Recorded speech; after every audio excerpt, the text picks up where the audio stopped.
अस्सलाम वालेकुम guys, welcome to my YouTube channel. आज जैसे कि आपने हमारी वीडियो का टॉपिक देख लिया है, how to choose the best career for yourself. तो इस डिस्कशन के लिए हमारे साथ हैं डॉक्टर मोज़म मंजूर। सबसे पहले thank you so much sir, आपने हमारे लिए टाइम निकाला।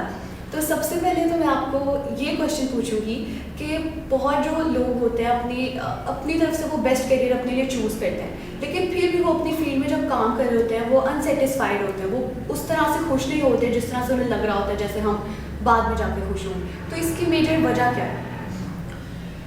इसकी आई पर्सनली थिंक की सबसे बड़ी वजह ये है कि लोग खुद को और अपने सर्कमस्टेंसेस को समझ के डिसीजन नहीं बनाते। Like most of the times जो करियर का डिसीजन है someone else is making decision for a particular person. Like career का डिसीजन खुद से बनाना चाहिए। उसमें ऑफ कोर्स उसमें लाइक एक टर्मिनोलॉजी है करियर काउंसलिंग। हमारी सोसाइटी में इसका तो कॉन्सेप्ट ही ओवरऑल है, लेकिन जो डेवलप्ड वर्ल्ड है वहाँ पे वो बड़ा स्ट्रेटेजिकली इवन अर्ली चाइल्डहुड से ही बच्चे को स्टडी करते हैं, उसकी वो प्रायोरिटीज़ देखते हैं, उसकी पर्सनालिटी टाइप को स्टडी करते हैं, डिफरेंट एक्टिविटीज़ के अंदर वो देखते हैं कि किस तरह से इंगेज होता है, उसके अकॉर्डिंगली वो उसको आगे पाथ बना के देते हैं। लाइक आई स्टिल रिमेंबर, मेरा एक दोस्त था, ही केम फ्रॉम कनाडा, तो वो वो वहीं पे वो पैदा हुआ था, वहीं पला बड़ा था। कहता कि वहाँ के सिस्टम की ये स्ट्रेंथ है कि उन्होंने मुझे स्टडी करके मुझे सही ट्रैक के ऊपर डाल दी है and I am very satisfied with what I am doing. लेकिन हमारे यहाँ पे ऐसे नहीं होता। जैसे यहाँ पे होता ये है कि बच्चा पैदा हुआ, लाइक या मैं बड़ी दफ़ा स्टूडेंट लोगों से पूछता भाई आप डॉक्टर क्यों बने, तो वो आगे से ऐसे जवाब देते हैं कि या कि जी जब मैं पैदा हुआ था तो पैदा होते साथ ही अब्बू ने मुझे गोद में पकड़ा और दुआ की, या अल्लाह मेरे इस बच्चे को डॉक्टर बना, और बस मैंने फिर उस दिन से मुझे पता था मैंने डॉक्टर ही बनना है। Like it should not be that way. इसमें चाहिए कि हर इंडिविजुअल खुद को समझे, अपनी पर्सनैलिटी टाइप को समझे, वो कैसी लाइफ चाह रहा है, क्या उसकी प्रायोरिटीज़ हैं, और इवन अपने इर्द गिर्द के सर्कमस्टेंसेस को समझे। Like there are so many considerations. Answer मेरा बहुत लेंथी हो जाएगा, पर ये डिसीजन जैसे भी है, अगर एक मैं सिंपल सी बात बताऊं तो ये काफ़ी ज़्यादा रिसर्च करके सोच समझ के बनाने वाला डिसीजन है कि किसी इंडिविजुअल ने अपने करियर में करना क्या है। अच्छा, अब मैं मेजर क्वेश्चन आपसे ये पूछूंगी कि हर स्टूडेंट, जैसे अब हमें जो देख रहे होंगे मेनली प्री मेडिकल के स्टूडेंट्स, वो किस तरह से अपने लिए, अगर फर्स्ट करें अनफॉर्चुनेटली किसी स्टूडेंट का MBBS या BDS का एग्रीगेट नहीं बना और वो अपना एडमिशन नहीं सिक्योर कर सका, तो उसके लिए और क्या क्या बेटर ऑप्शंस हैं जो वो ऑप्ट कर सकता है अपने करियर को, और उसमें उसकी पर्सनैलिटी किस तरह से इफेक्ट करती है, उससे क्या क्या चीज़ें देखनी चाहिए? इसमें मेरा ज़्यादा ख्याल ये है कि अगर तो आपका मेडिकल में जाना आपका शौक़ है, आपका पैशन है, तो आपके जितने भी मार्क्स हैं FSC के अंदर in the first attempt, like one more attempt is worth it. एक अटैम्प्ट मैं स्ट्रॉन्गली एडवाइस करूँगा लाजमी तौर पे लेनी चाहिए। इवन अगर आपके 650 मार्क्स भी है ना, स्टिल अगर आप शौक़ रखते हैं कि मैंने मेडिकल में जाना है, आप अपने आप को चेंज करें, अपनी प्रीवियस गलतियों से सीखें, और इवन आप भी दोबारा रिपीट करके आप 1050 मार्क्स ले सकते हैं, और उसके बाद एंट्रेंस में अच्छे नंबर लेके आप मेडिकल कॉलेज में जा सकते हैं। और मैंने ऐसी एग्जांपल्स देखी भी हैं, रेयर हैं बट दे आर देयर। सो पहले नंबर पे मैं एडवाइस करूँगा कि अगर आप फ्रेशर हैं तो आप रिपीट कर लें। अगर फर्स्ट करें कि आपने ऑलरेडी रिपीट कर लिया है, तो अब ऑफकोर्स अब एक वाइड रेंज ऑफ ऑप्शंस है आपके पास अवेलेबल है। इसमें खुद से मेडिकल की फील्ड के अंदर भी ऑप्शंस हैं, और इवन मेडिकल की फील्ड से हट के भी कई सारे ऑप्शंस हैं। अब मेडिकल की फील्ड के अंदर जो ऑप्शंस हैं, इसमें आई वुड से अब मेल्स और फीमेल्स के लिए ऑफ कोर्स अब प्रायोरिटीज डिफरेंट हो जाती है। लाइक मेल्स के लिए मैं ये कहता हूँ कि वो अगर MBBS में उनका एडमिशन नहीं होता या BDS में नहीं होता, तो और उनके पेरेंट्स पब्लिक सेक्टर में, और उनके पेरेंट्स अगर प्राइवेट भी अफोर्ड नहीं करते, उनके शौक भी था, फिर वो क्या कर सकते हैं, they can go for DVM। Males के लिए मैं खास तौर पे कहूँगा कि DVM is a very good degree. उसमें आपको काम भी सिखाते हैं, आपको बिजनेस करना भी सिखाते हैं, आपको इवन जो लाइफ स्किल्स हैं बहुत सारी वो भी सिखाते हैं।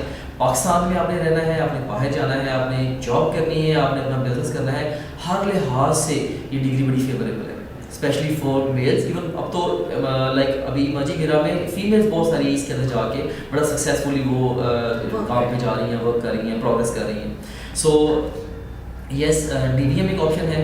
इसके अलावा अगर DPT होती है किसी बहुत अच्छे इंस्टीट्यूशन से, लाइक जैसे किंग एडवर्ड है, या लाइक अल्लामा इकबाल मेडिकल कॉलेज है, या किसी बहुत अच्छे इंस्टीट्यूशन से जहाँ पे क्लिनिकल अटैचमेंट बहुत ही स्ट्रॉन्ग हो, वहाँ से DPT करेंगे। जो गली वालों में DPT करवाने वाले इंस्टीट्यूशन बने हुए हैं मतलब आई वुड नेवर सजेस्ट कि उनमें जाके कोई बच्चा एडमिशन ले, उसका कोई फ़ायदा नहीं है। बच्चे बस डिग्री करके बैठे रहते हैं, ना उन्हें काम आता है एंड देयर सो मैं ऑप्शन दे रहा था कि एक तो DDM कंसिडरेबल है मेल्स के लिए आफ्टर MBBS BDS, और फीमेल्स के लिए आई वुड से कि DPT अगर अच्छी जगह पे दाखिला होता है वो कंसिडरेबल है। इसके अलावा फार्मडी के बारे में थोड़ा सा गाइड कर दें, क्योंकि बहुत से ऐसे स्टूडेंट्स हैं जिन्हें लग रहा होता है कि फार्मडी हमारे लिए बहुत अच्छी ऑप्शन है, लेकिन उन्हें उसके बारे में इतना कुछ पता नहीं होता। फिर बाद में जाके जब वो स्टडी कर रहे होते हैं, फिर वो कहते हैं हम कहाँ गए, और उन्हें वो केमिस्ट्री इतनी ज़्यादा फिर पढ़नी पड़ती है। तो इसके बारे में थोड़ा सा गाइड कर दें। इसमें फार्मडी को लेके आई वुड से कि जैसे पाकिस्तान के इस वक्त हालात हैं, अभी ऑनेस्टली यहाँ पे कोई इंडस्ट्री हमारी खातर खा ग्रो नहीं कर रही, तो यहाँ पे बड़ा मुश्किल हो गया है फार्मडी वालों के लिए लाइक जॉब्स पे जाना। ओवरऑल जो जॉब नंबर ऑफ जॉब्स हैं, आप ये कह लें कि सप्लाई ज़्यादा है, डिमांड कम है, तो इसलिए बहुत सारे लोग जो कि फार्मडी कर चुके हैं वो फ्री बैठे हैं। तो इस वक्त के हालात के मुताबिक मैं समझता हूँ कि अगर कोई बहुत अच्छी इंस्टीट्यूशन से आप फार्मडी कर लें, may be you stand a better chance, जैसे पंजाब यूनिवर्सिटी है या बहादुर ज़िक्र यूनिवर्सिटी है या किसी अच्छे हायर इंस्टीट्यूशन से, वो भी गवर्नमेंट सेक्टर के, आप डी फार्मेसी कर लें, वेल एंड गुड। वैसे में जनरली मैं ये समझता हूँ कि डी फार्मेसी का इस वक्त कोई बहुत अच्छा स्कोप नहीं, इसके बजाय और बड़े सारे बेहतर काम हैं जो बच्चे कर सकते हैं। जैसे आप इसकी बजाय अगर अलाइड हेल्थ साइंसेज में से जो कोई भी पर्टिकुलर कोर्स चूज़ कर लें, जैसे BS ऑप्थेल्मोलॉजी है, ऑप्टोमेट्री है, कार्डियोलॉजी है, कार्डियक परफ्यूजन है, या मेडिकल इमेजिंग टेक्नोलॉजी है, सो इन सब के अंदर like different institutions degrees offer कर रहे हैं। तो इसमें ये स्किल्ड इंडिविजुअल्स होते हैं, बैचलर डिग्री प्रोग्राम्स ही हैं, तो इनको वहाँ पे वो काम भी सीखते हैं, डिग्री भी करते हैं, उसके बाद फिर पाकिस्तान में भी जॉब ऑप्शंस ठीक ठाक हैं और इवन अब्रॉड भी जा सकते हैं। खैर फार्म डी वाले भी अब्रॉड तो उनके लिए ऑप्शन हैं ही, अब्रॉड तो फिर सबके लिए ऑप्शन होते हैं क्या। तो फार्म डी वाले लोग डेवलप्ड स्टेट्स में जाके बड़े अच्छे सेटल भी हो जाते हैं, मिडिल ईस्ट वगैरह में भी अच्छे सेटल हो जाते हैं।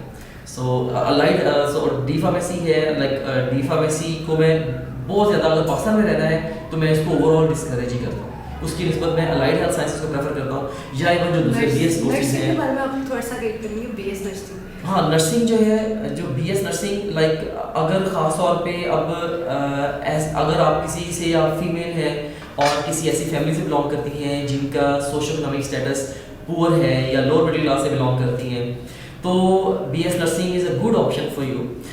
उसमें एक तो ये है कि अगर आप किसी पब्लिक सेक्टर के इंस्टीट्यूशन में BS नर्सिंग में एडमिशन लेते हैं तो आपको डे 1 से ही स्टार्टमेंट मिलता है, जिससे आप खुद को और अपनी फैमिली को सपोर्ट कर पाते हैं। सेकेंडली इसमें जॉब ऑलमोस्ट ऑलवेज आपको फौरी मिल जाती है, और थर्डली अभी रिसेंटली ये बल्कि जर्मनी ने और नॉर्वे ने अपनी पॉलिसीज रिवाइज की हैं कि पाकिस्तान की जो नर्सेज हैं जिन्होंने यहाँ से नर्सिंग की है उन्हें वो स्ट्रेट इमिग्रेशन दे रहे हैं कि जी बस आप यहाँ पे आ जाए। So yes, this is also way forward, like BS nursing की जा सकती है, ये एक कंसिडरेबल ऑप्शन है। ठीक है, उसमें कई सोशल कंसर्न्स कई आ जाते हैं, कुछ फैमिलीज इसको डिसलाइक करती हैं, there are things like that, लेकिन ओवरऑल मैं समझता हूँ कि ये कम से कम एक प्रैक्टिकल फील्ड है, तो इसमें जाया जा सकता है, कंसिडरेबल है।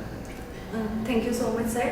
अब मैं आपसे पूछूंगी कि जो HND है, आजकल बहुत बच्चे हैं बस सोचा समझा नहीं, बस उसमें एडमिशन बस ले लिया, मेरे दोस्त ले लिए, उसके बारे में आप थोड़ा सा गाइड कर दें। उसके बारे में बच्चे बहुत क्वेश्चन करते हैं HND के बारे में। उसके हवाले से अभी अगर मैं आगे देखूँ कि HND के बाद ये जॉब प्रॉस्पेक्ट्स को देखूँ तो कोई खातर खा मुझे कोई स्पेसिफिक ऑप्शन नज़र भी नहीं आ रहे, प्लस उनके पास कोई ऐसी स्किल भी नहीं है जिसको लेके वो खुद से वो काम कर सकें, तो मैं इसको बहुत ज़्यादा प्रेफर नहीं करता। मैं समझता हूँ कि कोई ऐसी डिग्री करें जिसमें अगर जॉब मिल जाए वेल एंड गुड, नहीं भी मिले तो आपके हाथ में कोई ऐसी स्किल हो कि आप खुद से अपने लेवल पे एटलीस्ट सेल्फ एम्प्लॉयड हो कि आप काम शुरू कर दें, कुछ भी आप ऐसा करें। फॉर एग्जांपल अगर आप BDM करते हैं, उसमें जॉब मिल जाए वेल एंड गुड, नहीं तो आप सेल्फ एम्प्लॉयड आप होके आप खुद से इवन डे 1 पे ग्रेजुएशन के बाद काम स्टार्ट कर सकते हैं। सो ऐसा कुछ होना चाहिए। अच्छा, आप थैंक यू सो मच, आपने बहुत अच्छे से गाइड किया। अब एक मेजर क्वेश्चन मैं ये पूछूंगी कि जब एक स्टूडेंट ने चले अपने लिए एक डिग्री सेलेक्ट करी, अब वो बेस्ट इंस्टीट्यूट कैसे सिलेक्ट करे, मतलब क्या क्या पैरामीटर्स हैं जिनको वो देखेगा और फिर एक इंस्टीट्यूट अपने लिए सिलेक्ट करे। हाँ, ये आपने बड़ा इंपॉर्टेंट क्वेश्चन पूछा है कि इंस्टीट्यूशन की चॉइस। बड़ी दफ़ा स्टूडेंट्स जो है वो अपनी चॉइस की डिग्री करने के चक्कर में वो रॉन्ग इंस्टीट्यूशन चूज़ कर लेते हैं। देखिए, इसमें स्टूडेंट्स के 2 कंसर्न होने चाहिए कि एक तो बेस्ट कोर्स आपने अपने लिए फाइंड करना है, उसके बाद फिर आपने अपने लिए बेस्ट इंस्टीट्यूशन फाइंड करना है। से बेस्ट कोर्स ABC जो भी आप अपने लिए फाइनलाइज कर लिया, अब आपने ओवरऑल दाखिला लेना कहाँ पे है, इसके लिए आपको रिसर्च करनी पड़ेगी। इसके लिए आप जो भी आपके पास अवेलेबल ऑप्शंस हैं यूनिवर्सिटीज़ के, आप उन सबको लिस्ट कर लें और फिर आप खुद से उनको कंपेयर करें।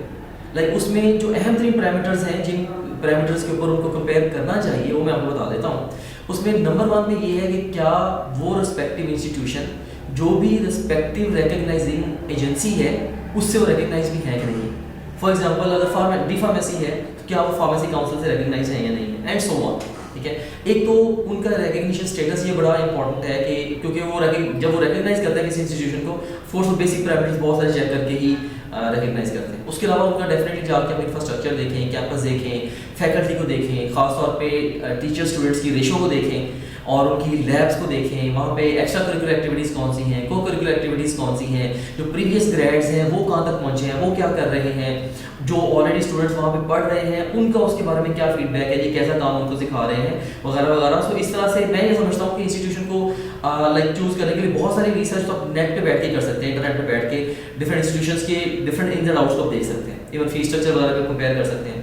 और उसके बाद जब आप अपने लिए शॉर्टलिस्ट कर लें कि यार ये 2-3 इंस्टीट्यूशंस हैं जिनको मैं सीरियसली कंसिडर कर रहा हूँ, तो मैं सजेस्ट करूँगा, एडवाइस करूँगा कि आप वहाँ पे उस इंस्टीट्यूशन में चले जाएं और try to have a visit, see around, देखें चीज़ों को खुद से और वहाँ पे लोगों से मिलें, खासतौर पे स्टूडेंट से मिलें, उनसे गपशप लगाएं। इससे आपको खुद ब खुद ही पता चल जाएगा कि मेरे लिए ये इंस्टीट्यूशन बेस्ट मैच है या नहीं है। सो ये बड़ा अच्छा वे है इंस्टीट्यूशन का इंतखाब करने का। Thank you so much sir, आपने हमें बहुत अच्छे से गाइड किया। अब मैं पूछूंगी आपने एंड पे कोई स्टूडेंट्स को कोई बहुत एडवाइस जो आप समझते हैं इस एज के स्टूडेंट्स के लिए वो उनको ज़रूर उस पर एक अच्छी सी ग्रिप होनी चाहिए, ऐसी कौन सी एडवाइस?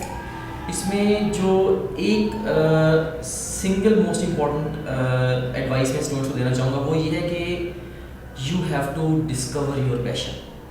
आपको ट्रूली अपने करियर को लेके क्या पसंद है, लाइक जब आप अपना पैशन ढूंढ लेंगे ना तो बाकी सारा काम खुद ब खुद होना शुरू हो जाएगा, क्योंकि उसके लिए फिर आपने खुद से एफर्ट नहीं करनी, वो पैशन आपको जगाएगा भी, आपसे एफर्ट भी कराएगा, आपसे सारा कुछ करा लेगा, वो आपकी ड्राइविंग फोर्स बन जाएगा। तो मतलब कहते हैं ना कि ख्वाब वो नहीं है जो सोते हुए आपको आते हैं, ख्वाब वो है जो आपको सोने नहीं देते। तो ऑफकोर्स जब आप पैशनेट होते हो ना किसी चीज़ के बारे में, खुद आपको शौक होता है कि यार मैं इसको करूँ, लाइक आगे बढ़ूँ, उसके ऊपर मज़ीद टाइम स्पेंड करूँ। So you have to find your passion. And अगर आपको अपना पैशन नहीं मिला अभी तक, keep looking and don't settle. जैसे स्टीव जॉब्स का भी कोट है ना कि वो कहता है कि find your passion and keep looking, don't settle, like all the matters of heart you will know when you will find it. जब आपको आपका पैशन मिल जाएगा ना, यू विल क्लियरली नो हाँ यार ये मेरा पैशन है और बस मैंने इसको करना है, और फिर इंशाल्लाह बहुत सारी चीज़ें आपके लिए खुद ब खुद ही होती ही चली जाएंगी। सो ये मेरी एक वन मोस्ट इंपॉर्टेंट एडवाइस है। अगर आप जो कर रहे हैं उसको लेके पैशनेट ही नहीं है तो मैं आपको उसके ऊपर क्या स्ट्रेटजीज बताऊँ, क्या मोटिवेट करूँ, क्या करूँ, लाइक आप खुद सोचो। सो ऐसे पैशनेट होना मैं समझता हूँ कि बहुत इंपॉर्टेंट है। फॉर एग्जाम्पल मैं जैसे अब मैं मेडिकल डॉक्टर हूँ लेकिन मैं एजुकेशन को लेके पैशनेट हूँ, तो मैं पैशनेट हूँ, मुझे खुद से पता है, लाइक मुझे कभी आज तक बोझ नहीं लगा है मैंने जाना है, मैंने ये काम करना है। मैं शौक से आता हूँ अपने ऑफिस में काम करने के लिए, टीम से मीटिंग्स करने के लिए। I just love doing it. So if you really learn to love what you are doing or you find your love in your work, so that's the best thing I would say.